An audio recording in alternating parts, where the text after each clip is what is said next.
dhalinyaro magaaladiina waay dalkaan dalkiina waay dalkaan ku hagaagi karaa annagoo wadajir ugu wada shaqeeya sharafkii karaamada iyo caafimaadka wada cashaqeeya waxaan karnaa marka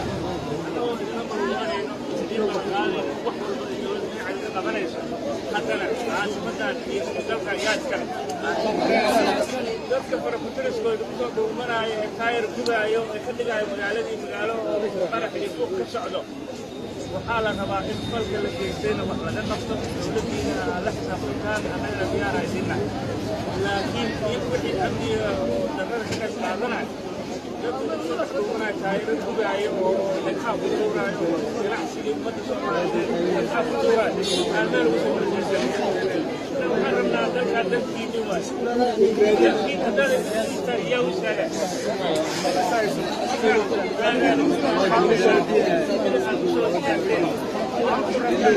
falkii dhacay laga daba taba soo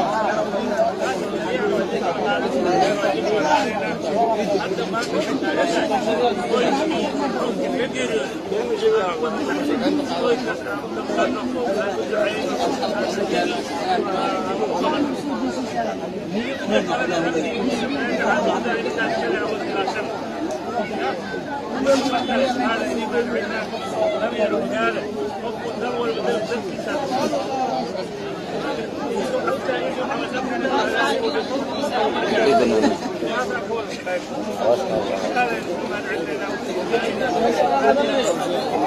halkani waa Hirshabelle TV.